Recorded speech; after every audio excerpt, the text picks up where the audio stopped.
Aussi intéressant qu'était le premier panel, les seconds, je vous rassure, le sera aussi. Puisqu'il ne s'agit pas seulement d'aborder des questions ou de problèmes que génère le plastique, il faut aussi agir, poser de base pour les solutions. C'est ainsi que ce deuxième panel va traiter les préoccupations liées aux solutions alternatives au plastique ainsi que la construction verte. Alors Bonita, pour ce deuxième panel, tu peux nous dire avec qui nous sommes? Alors merci Julia. Pour ce deuxième panel, nous avons l'honneur de recevoir Monsieur Elliot Bijimina, qui est chercheur au laboratoire La Corène, qui est à la faculté des sciences à l'université de Kinshasa. Nous avons aussi Madame Solange Mwakana, qui est directrice commerciale et cofondatrice de la société Kemco, qui nous apporte une solution très intéressante. Et nous avons Monsieur Bertin Mpunga, qui est, lui, architecte, expert en recyclage des matériaux de construction, mais aussi président de la commission Construction verte à l'Ordre national des architectes. Alors nous disons à nos invités, bonjour et bienvenue. Bonjour, merci. Alors, je pourrais revenir directement à M. Elliot, qui nous vient de l'Université de Kinshasa, puisqu'il est chercheur. Alors, monsieur, si vous pouvez nous dire quelles sont les alternatives que vous proposez pour la problématique de plastique dans le monde? Ok, merci. Déjà, il faudrait savoir que le plastique est l'un des matériaux les plus utiles au monde à cause de ses propriétés mécaniques.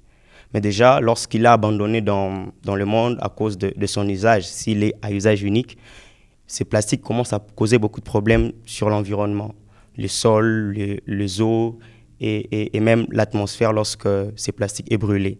Alors, la solution serait de s'orienter vers d'autres sources pour avoir peut-être la même matière qui a les mêmes propriétés mécaniques. Alors, parmi les alternatives, nous pouvons avoir des objets en céramique, par exemple, qui peuvent remplacer le plastique.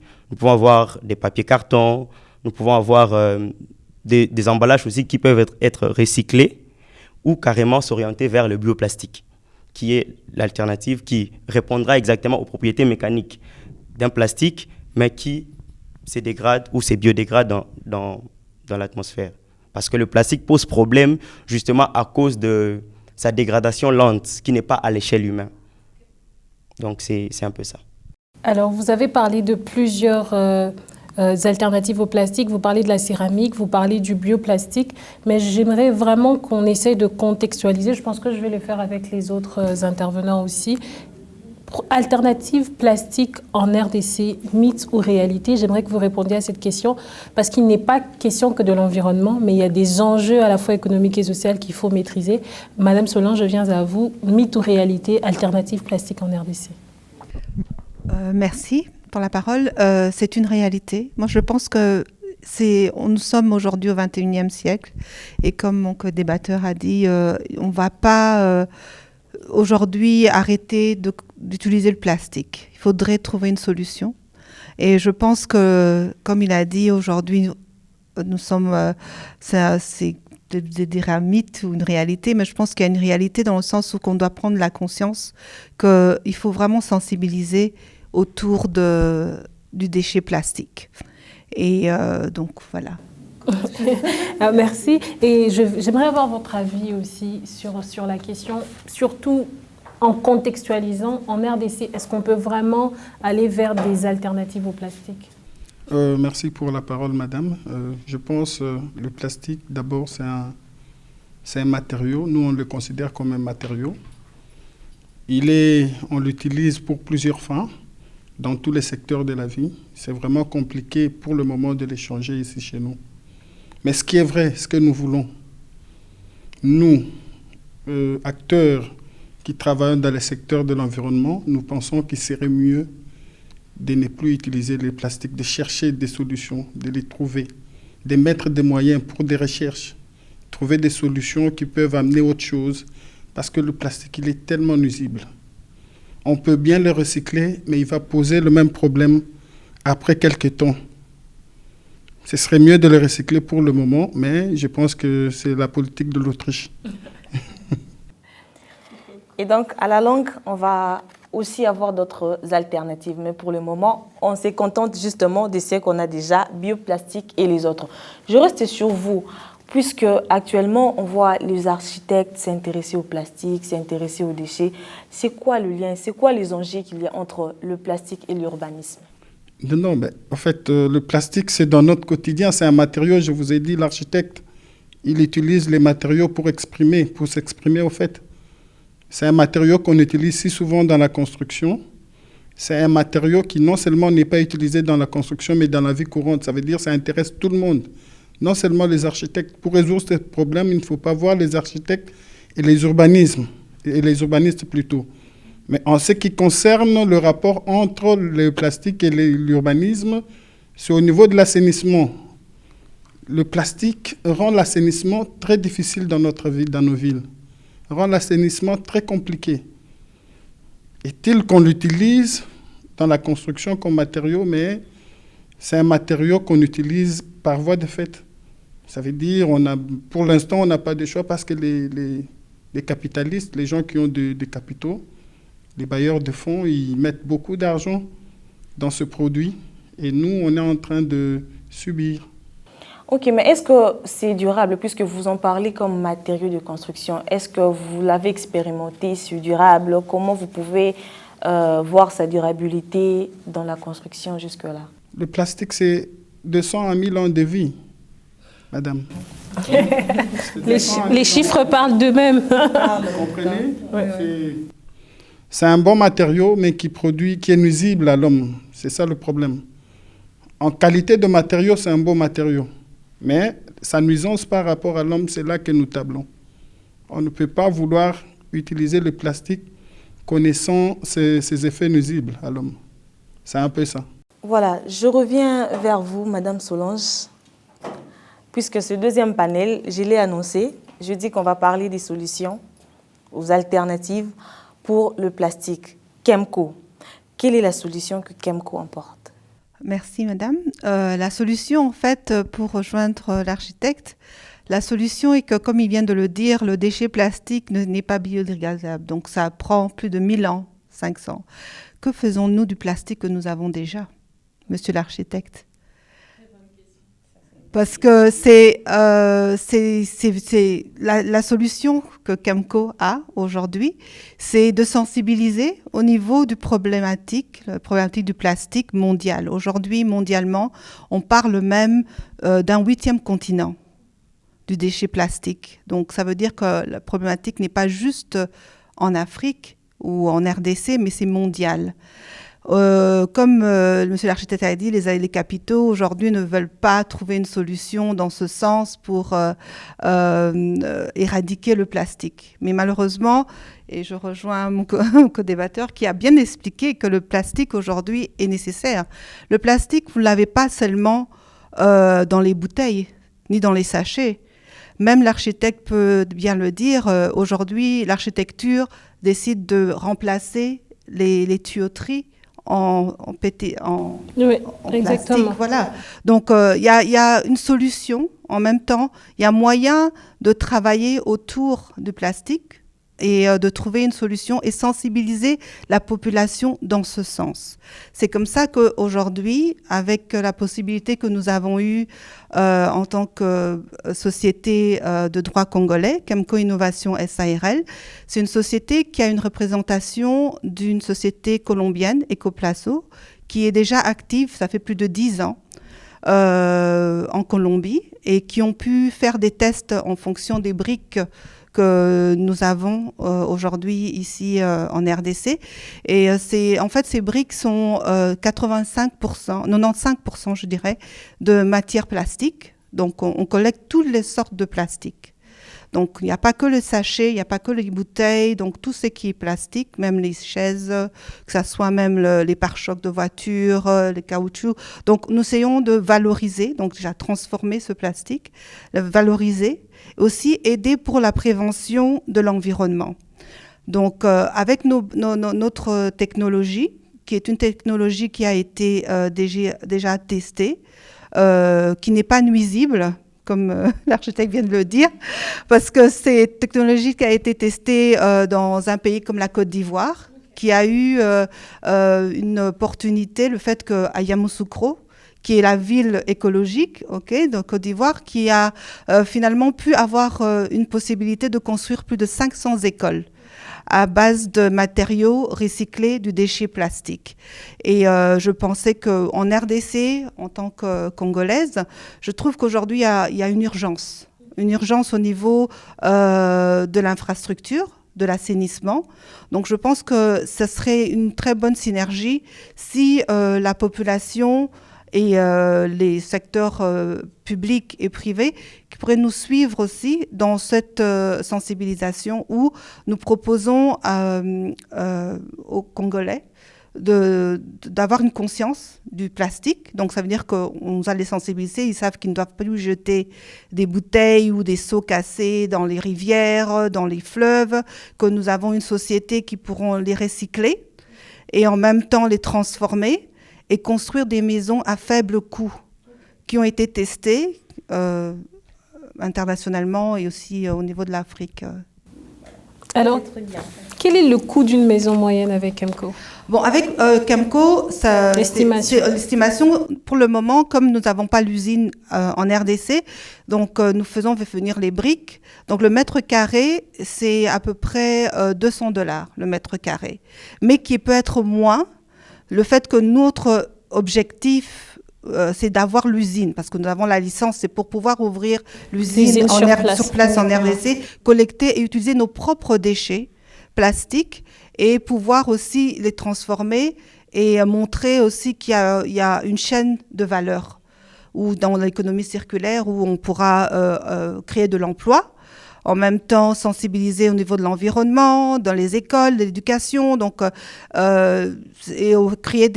construire des centres de santé et des écoles ou même parce que nous ne faisons pas nos constructions sont d'un étage, R+1 comme on dit au niveau architectural. Pourquoi? Parce qu'ici, je vois que beaucoup de gens veulent avoir des immeubles. C'est la tendance. Je ne pense pas que c'est une solution. On est à Kinshasa. Je crois que Kinshasa, nous, on a l'intention de construire vers les zones vers Maluku, vers l'Ansele, parce que je pense que déjà l'air est magnifique dans ces environs-là. Et je crois que c'est calme. Je crois que c'est une situation aussi qui peut aider aussi le Congolais à pouvoir aussi décentraliser, d'aller un peu ailleurs. Donc, pour une maison, par exemple, de 50 mètres carrés, pour revenir à votre question, qui est peut-être une chambre, une salle de bain et un salon et tout. Donc, ça peut vous revenir sans la fondation, parce qu'on travaille en synergie avec aussi la construction dure. Donc, la fondation est faite en béton. Et donc, le montage, c'est complètement avec nos briques qui n'ont pas de ciment, on ne rajoute pas d'eau, ni de ciment. Donc, ça se fait en autobloquant. Donc, ça se monte comme des Legos. Et c'est aussi l'avantage avec notre construction, c'est que quand il y a des érosions, par exemple, c'est facile à démonter. Donc, c'est une maison, si par exemple, vous ne mettez pas de crépissage ou de ciment pour embellir la façade, c'est une maison que vous pouvez démonter facilement. Et aussi, ce qui est avantageux avec ce plastique, parce que c'est complètement 95% de plastique, c'est-à-dire qu'au moment du découpage, quand vous faites la construction d'une maison, vous pouvez récupérer le plastique et le refaire fondre et le refaire en briques. Donc, continuer le cycle, exactement. Voilà. Ça donne envie. Oui, bien sûr. Bien sûr. Alors, c'est très intéressant on va prendre les autres intervenants, c'est très intéressant que vous parlez de la ville de Yamoussoukro que j'ai eu le plaisir de visiter la semaine dernière. C'est une ville magnifique, une ville écologique et que ce soit les routes, que ce soit leur façon de gérer les déchets, la façon dont la ville elle-même, elle est pensée, c'est vraiment un effort que les pays comme la RDC devraient suivre pour la construction de ces villes. Alors, quel pourrait être l'impact social et environnemental de la construction de ces maisons écologiques si le projet il arrive à terme, parce qu'on est en train d'aller très vite vers le succès? Qu'est-ce que ça va changer qu'est-ce que ça pourrait changer dans le quotidien du Congolais, selon vous? Bon, selon moi, dans le quotidien du Congolais, justement, déjà, ce sont de maisons faites en plastique. Donc, il y a une durabilité en termes de matériaux et tout ça. Et ça va faciliter tout le monde. une maison qui peut être démontée, c'est-à-dire quand tu veux déménager, tu pars, tu emportes ta maison. C'est un peu intéressant. Tu emportes ta maison. En cas d'érosion, comme madame l'a dit, vous pouvez carrément démonter et partir. Parce que déjà, vous savez, la ville est menacée par les érosions. Ça et là, ces derniers temps, il y a eu tant de morts à cause des érosions. C'est-à-dire quand un contrée n'est pas vivable, il est temps de prendre sa maison et de la démonter, partir avec. Donc, je pense socialement, ça peut aider la population à construire, mais à ne pas regretter la construction après, peut-être lorsqu'un sinistre arrive, un accident et tout ça lié au phénomène naturel, par exemple l'érosion et autres. Alors, ça permettra à ce qu'on démonte et on part avec. Et on ne perd rien en termes de matériaux et de dépenses qu'on a fait autrefois. Ah, donc, la population a tout à y gagner. Juste, je reviens à vous, madame. Je vais prendre l'architecte, votre lecture, les maisons écologiques, vous en tant qu'architecte. Bon, c'est une bonne initiative, je pense, dans le fait où ça aide à assainir la ville, parce que la ville déjà qui change beaucoup des déchets plastiques. Juste dans cette mesure-là, je pense que c'est une bonne initiative. Oh, c'est tout. Non, parce que okay. Non, vous êtes libre Par rapport à cela, c'est une bonne initiative, mais par rapport à l'écologie, elle-même, il y a beaucoup de questions qui se posent parce que c'est le plastique, sa transformation, il y a toujours des effets nocifs qui sortent de là, des déchets et tout, des gaz. D'abord, ça n'existe pas. D'abord, son extraction dans le sol, jusqu'à la transformation. Maintenant, ce sera la valorisation de ces déchets. Je pense, à mon humble avis, qu'il y aura encore des déchets, des gaz qui vont sortir de là et qui sont nuisibles à la santé. Mais j'estime que c'est une bonne initiative parce que déjà, du point de vue urbanistique, nous aurons déjà à évacuer une grande quantité de déchets plastiques qui jonchent nos rigoles, nos rivières, nos alentours avec ce genre d'initiatives. D'accord, on revient vers vous, Madame Solange. Alors, vous parlez de cette industrie qui doit venir. Lorsque vous mettez à travailler dessus, lorsque vous vous mettez à réfléchir comment ça va se passer, quels sont les défis auxquels vous faites face? Je pense que le défi, comme tout entrepreneur, c'est les finances, oui, le financement. Nous avons eu quand même l'opportunité d'avoir une banque localement en RDC qui nous a suivis avec ce projet, parce qu'après avoir fait tous les tests, comme monsieur l'architecte l'a dit, au niveau de la nuisance, au niveau de ce qui est au niveau de la santé. D'ailleurs, est-ce que vous pouvez nous en dire plus, juste pour que les gens soient sûrs que ces maisons ne sont pas toxiques. C'est déjà ça, parce que je sais pas si l'architecte il relève un vrai problème. Oui, non, bien sûr, c'est important. Nous sommes là pour aussi éduquer la population. Je ne sais pas si vous vous êtes rendu compte, moi je vis dans une maison qui est faite en béton avec du ciment et nous vivons dans un pays tropical. La maison est remplie d'humidité. Ça, c'est un problème qu'on n'a pas avec nos briques. Voilà, l'humidité est plus toxique et nuisible pour la santé. En RDC, malheureusement, beaucoup de maisons ont de l'humidité.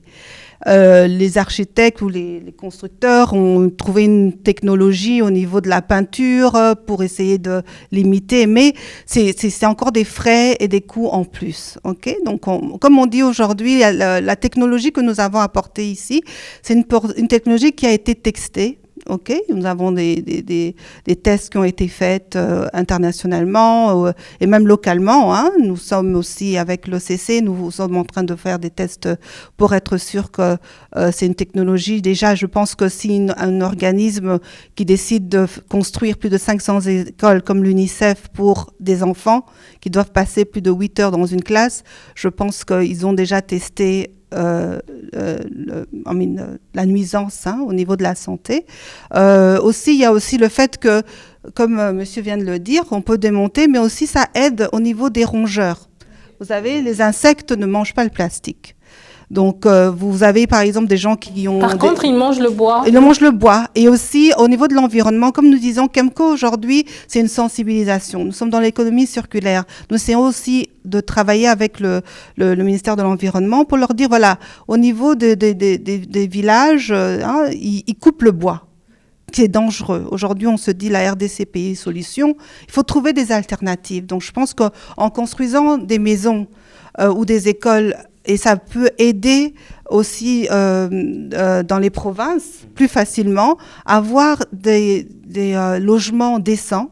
Parce qu'aujourd'hui, je pense que habiter dans une maison en tôle et une maison Kemco brique, je pense que je préférerais la brique Kemco. Pourquoi? Au niveau thermique. Déjà thermique, la chaleur. Okay? Quand il fait déjà 10 degrés, vous avez 10 degrés en moins dans une maison Kemco.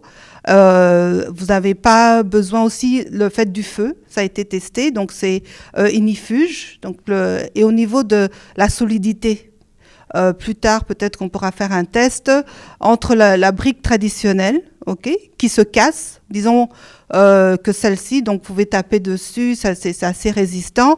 Et au niveau des intempéries, par exemple quand il pleut, beaucoup de maisons qui sont faites avec briques traditionnelles, vous devez attendre que ça sèche pour pouvoir continuer la construction avec le ciment et tout. Mais avec cette technologie, comme c'est autobloquant, ça se monte très vite. Donc la construction peut se faire en moins d'un mois. Le temps aussi, c'est un impact social. C'est un facteur, voilà. Et puis c'est le coût aussi. Oui. C'est à faible coût, par exemple. Mais à combien revient le mètre carré pour la maison classique? Donc la maison classique de 50 mètres carrés peut vous revenir à 7 000 $. 7 000 $ sans la fondation, disons si on ajoute la fondation, on dirait 15 000 $. Donc c'est possible parce que le fait que nous, on propose aussi un préfinancement, donc ça veut dire que l'intéressé peut donner un acompte pour la construction de sa maison et par mois, nous lui permettons de payer sa maison comme il paye un loyer. Mais l'avantage, c'est qu'il est propriétaire. Donc aujourd'hui, nous avons beaucoup de terrains, des gens qui achètent des terrains mais ils n'arrivent pas à construire. Et c'est un peu un problème qu'on a en ce moment. Voilà. Bonita deviendra propriétaire bientôt. Même monsieur l'architecte qui est dans l'économie verte, il va venir tester avec nos briques une maison. Si, j'aimerais bien. J'aimerais bien. À combien revient la maison en briques, le mètre carré? Tout dépend de ce qu'on veut. Vous voyez, en construction, tout dépend de la qualité. Classique. Le mètre carré, c'est... bon, madame parle de 200 $ le mètre carré. J'arrive pas bien à comprendre. Ça veut dire mètre carré construit ou mètre carré par mètre de briques. Je ne sais pas trop. C'est le mètre carré construit. Mètre carré construit. Voilà, ça veut dire que si vous avez, comme vous avez dit, ça dépend de... notre construction, comme nos briques, c'est comme si vous construisez avec une brique traditionnelle, mais c'est la brique Kemco. Ça veut dire que ça dépend du mètre carré. Si vous faites 50 mètres carrés, ça peut être... maintenant, la finition, comme il dit, ça dépend. C'est pour ça qu'il ne donne pas un prix. La finition peut être artisanale, peut être classique. Vous voulez mettre du marbre, ça coûte. Tout ça, c'est des détails d'architecture intérieure qu'on le fait après. Mais sinon, la construction en elle-même, elle est déjà 40% moins chère qu'une construction classique. Ouais. Voilà. C'est pas pour mettre... on travaille en synergie parce qu'on a besoin quand même du ciment et du béton. Hein, donc, voilà. Et... C'est pas une question d'être menacé. L'architecte, c'est un architecte. En plus, les constructions Kemco ont aussi besoin des architectes, justement, parce qu'il y a des briques, mais après, il faut ce partenariat-là qu'on espère qu'on vient de créer à travers ce plateau.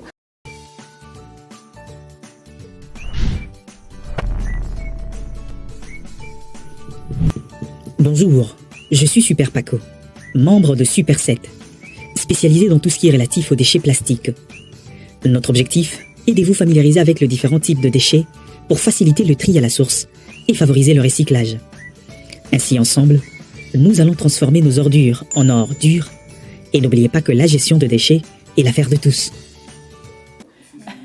D'accord. Et pour revenir sur le défi, j'aimerais aussi écouter notre chercheur parce qu'ils font du bioplastique, ce n'est pas très vu dans la société. Quels sont les défis auxquels le laboratoire est en train de faire? Bon, le défi déjà, c'est de vulgariser la chose. C'est-à-dire déjà aujourd'hui, quand on parle bioplastique, la terminologie pose problème. La classification de bioplastique, quel type de bioplastique? Parce qu'il y a aussi des bioplastiques qui ne sont pas biodégradables. Alors, il faudrait déjà savoir parler à la population, les instruire sur la classification de bioplastique, comment les utiliser aussi par leur usage, quel bioplastique utilisé pour l'alimentaire, quel bioplastique utilisé pour la construction, par exemple, pour utiliser pour autre chose, par exemple. Déjà, c'est ça, au fait, le problème. Mais aussi le défi de, comme monsieur l'architecte venait de dire, qui finance, par exemple, les recherches, ou qui finance la production. Aujourd'hui, il n'y a pas, par exemple, ici en RDC, il n'y a pas encore une industrie qui fabrique du bioplastique. Du bioplastique. Mais par contre, l'Allemagne a déjà fait ses preuves dans le bioplastique. A déjà fait ses preuves. Il y a beaucoup de pays qui se sont déjà lancés, mais c'est à faible coût. Ça représente que le 1% de la production mondiale du plastique pétrosourcé. Alors, on est encore très loin. On est loin de remplacer le plastique. De remplacer le plastique. Justement, c'est à cause de l'hésitation aussi. On ne comprend pas encore très bien la chose. Et puis, voilà. Bon, après, je vais rester avec vous et je pense que c'est une question qu'on pourrait partager ensemble. À chaque fois qu'on parle d'alternatives au plastique, si ça traîne, c'est aussi parce que les solutions n'arrivent pas vraiment à concurrencer le plastique pour l'instant. Parlons des bioplastiques. Vous fabriquez les bioplastiques à base d'amidon, si je ne me trompe, et l'amidon qui vient du manioc. Exactement. Et vous savez que si tout le monde devrait se lancer dans cette production-là, on aurait peut-être des problèmes au niveau de l'alimentation parce que le même manioc devrait servir prioritairement à l'alimentation des populations. Donc du coup, c'est une alternative à la fois qui coûte cher parce que les recherches ont prouvé que ça coûte cher. Et comment vous pensez pouvoir remplacer le plastique avec une solution qui est plus coûteuse que le plastique qui existe déjà? Parce qu'il y a une société qui doit avoir ou encore adopter cette innovation. Bon, ce qui est vrai, il y a 3 générations de bioplastique. La première génération qui est justement une génération qui peut entrer un peu en concurrence avec l'alimentaire, c'est-à-dire issue de ressources végétales consommables. Okay. Où on peut extraire l'amidon, la cellulose, du gluten. Et il y a la deuxième génération qui vient de la matière, de la biomasse non alimentaire, par exemple de la lignocellulose par exemple. Et la troisième génération, c'est la génération qui est issue des algues, par exemple, des micro-organismes qu'on cultive hors sol. D'accord. Déjà, ça n'entre pas en concurrence avec l'alimentaire, ça n'entre pas même en concurrence avec les terres arables, c'est-à-dire on n'a pas besoin d'avoir une surface où cultiver pour avoir notre matière première et ça peut être extrait facilement. Alors, déjà l'amidon ne se trouve pas que dans le maïs ou les blés. Voilà. Il y a des bouches à nourrir si exactement. On doit tous y aller avec... Exactement, mais s'il faut déjà répondre à la première préoccupation de la première génération, nous pouvons utiliser des déchets.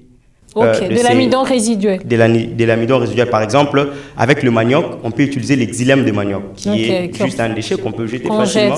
Alors, extraire l'amidon à partir du xylème de manioc nous fait déjà gagner en termes de la concurrence avec l'alimentaire.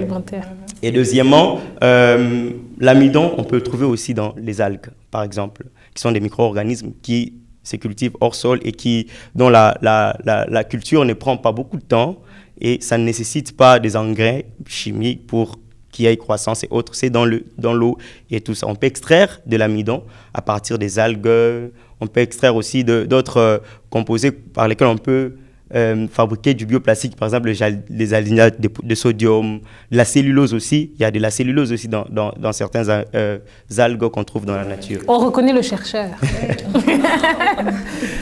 On a compris qu'on est vraiment face à un expert. Il y a des termes, il faut faire avec. Alors, Madame Solange, je suis en train de revenir vers vous. Je ne sais pas pourquoi. Mais en tout cas, ça arrive. On nous a dit que ça arrive à un jeu concours de Kemco.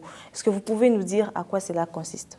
Oui, le jeu concours, en fait, nous avons l'intention de le faire. Pourquoi? Parce que, comme vous l'avez posé tout à l'heure, ça fait quand même 2 ans que nous essayons d'avoir l'usine fonctionnelle en RDC. Et avec toute l'administration qu'on nous a demandé à fournir, Dieu merci, aujourd'hui nous avons tout délivré. Et donc pour que les gens aussi puissent palper et entrer dans une maison construite à base de nos briques. Nous avons l'intention de lancer un jeu concours qui va permettre à tout Congolais de la ville de Kinshasa, même de la diaspora qui aimerait bien avoir une maison à Kinshasa avec la construction Kemco. Donc nous avons cette opportunité de donner juste je peux donner le montant, hein. Oui, donc pour un billet de $10, vous avez la chance de devenir propriétaire avec un titre de propriété et avoir une maison durable plus de 500 ans. Vous pouvez léguer à vos enfants, vos petits-enfants, à vos coco-cocolos. Donc, pour $10, vous pouvez avoir un studio. Donc, il y a la possibilité de gagner, mettons, 3 studios à disponibilité pour $15 pour une chambre, $20 pour 2 chambres, $30 pour 3 chambres. Et la $50, c'est la 4 chambres meublées. Et nous allons qu'utiliser des architectes et des entrepreneurs congolais. Donc, nous avons des architectes locaux qui vont nous aider aussi à l'intérieur, l'architecture intérieure. Donc, la maison à 4 chambres sera une maison à clé en main. Donc, le jeu concours va se dérouler pendant 6 mois. Et nous allons annoncer le gagnant à la fin de cette année. Et la maison sera délivrée clé en main le 30 juin 2024. Voilà, on espère que l'un de nous bien sur ce sûr, plateau pourra avoir bien sûr, au les moins le studio. Oui, pourquoi le studio. pas Oui. Pourquoi pas. Et bien nous sûr. invitons tout le monde à participer massivement à ce jeu concours quand il va être... nous invitons donc tout le monde à participer à ce jeu concours quand il va être lancé. Nous tendons lentement mais sûrement vers la fin de notre émission. On aimerait, avant de finir, avoir l'avis de chacun de nos intervenants sur cette journée qui rappelle encore à la problématique plastique. Quel est le message que vous avez envie de lancer à la population? Est-ce que c'est un message d'espoir ou d'interdiction? Vous le faites quand vous le sentez. Je vais commencer par monsieur l'architecte. Ok, merci. Je pense que c'est un message d'espoir d'abord, parce que j'ai beaucoup réfléchi sur le sujet. J'ai compris qu'on peut vivre sans plastique. Il suffit de conscientiser la population à l'usage d'autres matériaux qui ne sont pas le plastique. Parce que pour, par exemple, transporter des histoires, on peut utiliser des papiers, des cartons. Pour de l'eau, de boisson, on peut utiliser des bouteilles qui sont, eux, à l'encontre des plastiques qui se dégradent facilement à l'échelle humaine, comprenez, et qui sont aussi recyclables. Facilement recyclables et qui n'émettent pas beaucoup de gaz lors de leur transformation. Je pense que c'est aussi le problème de nos dirigeants. Ils doivent prendre des décisions et faire appliquer les lois qui sont déjà là. Il faut arrêter avec le plastique parce qu'il y a déjà des lois qui sont là. Et je ne pense pas que payer pour continuer à travailler avec le plastique serait une bonne idée. Parce que ça a montré ses limites, le Congolais ne comprend pas. Il faut carrément interdire l'utilisation des plastiques parce qu'il y a d'autres matériels et d'autres matériaux qui sont là qui peuvent prendre la place de plastique. Ça, c'était ma première intervention. La deuxième, ça veut dire on a déjà des plastiques partout dans notre environnement, il faut les recycler. C'est ainsi que je loue l'initiative des madames avec Kemco. C'est une belle initiative. Je demande aux autres investisseurs, aux autres hommes d'affaires d'investir dans le recyclage du plastique parce que ce serait une des solutions pour arriver à assainir nos milieux. C'est un peu ça. Ah, merci beaucoup. Alors, il a fait appel aux investisseurs pour accompagner l'initiative Kemco qui est une innovation dans le contexte de notre pays. Alors, Monsieur Elliott, un mot par rapport à la journée sans sac plastique, par rapport à la problématique plastique? Déjà, il faudrait dire que c'est possible de remplacer le plastique. Et pour la journée sans sac plastique, il faudrait déjà appeler la population à savoir que Aujourd'hui, en RDC, on a beaucoup de problèmes liés au plastique parce qu'en réalité, le plastique pose problème au niveau du stockage ou après usage. Tels que ce sont des objets à usage unique, lorsqu'ils sont jetés dans la nature, ça pose problème, l'entassement et autres. Alors peut-être faudrait penser à aller vers les objets, par exemple en verre, qu'on peut réutiliser et facilement, qui ne seront pas jetés dans la nature comme ça. Donc c'est à la fois dire qu'il y a un espoir. Aujourd'hui, Kin Label peut reprendre. on peut quitter aujourd'hui des Kin la poubelle et revenir à notre état initial qui était Kin Label, justement parce que en réalité, il y a déjà des belles initiatives avec le gouvernement, tous ceux qui font l'assainissement et autres, le recyclage, par exemple, avec madame qui fait des briques en plastique pour la construction de maisons. C'est déjà montrer qu'il est possible dans un avenir proche de vivre sans plastique ou de vivre avec du plastique recyclé. Parce qu'il ne faudrait pas simplement remplacer le plastique, à savoir déjà qu'il y a déjà celui qui est déjà là. Alors, il faudrait recycler ce qu'il y a déjà, le surplus qu'il y a déjà et couper carrément à la source, n'est plus fabriquer autre chose, du bioplastique par exemple. Alors, juste avant que madame prenne la parole, je ne sais pas si Julia va être d'accord avec moi. C'est des bonnes intentions, mais il faut, je pense, à chaque fois revenir au contexte dans lequel nous sommes, le contexte de la RDC. Dire arrêter avec le plastique, c'est un peu comme si on dit on se réveille, il y a changement climatique, on arrête avec le pétrole. Essayez pour voir, j'ai envie de dire. Parce que si on doit juste fermer les yeux en ce moment et que tout le plastique disparaisse, on est tous à terre. Premier exemple. Alors donc nous préconisons justement le recyclage comme solution plastique avec par la sensibilisation, avec nos phrases vedettes. Consommer et recycler. Si vous consommez et que vous recyclez, vous allez résoudre une partie du problème, mais aussi pour aider les initiatives comme les initiatives Kemco, nous disons consommer, recycler. Donc, ayez cette habitude d'aller vers les produits recyclés, qu'est les nouveaux produits, parce que la meilleure façon de gérer les déchets, c'est aussi de limiter la production. Alors, madame. Oui, voilà, comme je rejoins aussi le chercheur et l'architecte, je suis tout à fait d'accord avec eux dans le sens qu'à la long terme, ce serait bien de trouver de nouvelles technologies, comme vous avez dit, avec le manioc et tout. C'est vraiment une sensibilisation qui est importante, surtout au niveau de l'alimentation. Ça serait bien d'utiliser du papier au lieu d'utiliser le plastique et tout. Mais en même temps, comme vous avez aussi dit, Madame Bonita, c'est que faisons-nous en ce moment? En RDC, on a plus de 3000 tonnes de plastique par jour qui polluent nos rivières, nos maisons et qui rendent les gens malades. Donc, je pense qu'au niveau de la solution, c'est pas pour revenir sur Kemco, mais bon.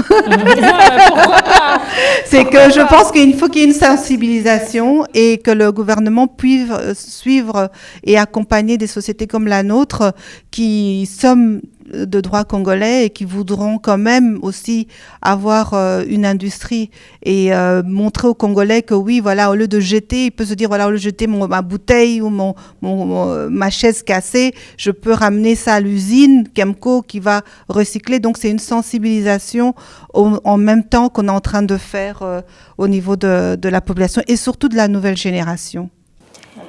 Ok, et voilà pour cette deuxième partie. Les mots étaient la sensibilisation, les solutions alternatives. Nous avons Kemco et d'autres solutions aussi telles le bioplastique qui sont en train de se mettre en place pour que le plastique ne soit plus un problème à la longue. En tout cas, Bonita, tu as la foi que ça peut aller?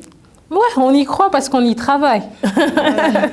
Voilà, c'est ces mots qui mettent fin à cette session spéciale de la Minute Écolo. Nous remercions sincèrement nos intervenants et nous vous prions de rester branchés avec nous. Nous vous donnons rendez-vous très prochainement, toujours sur Focus Mag.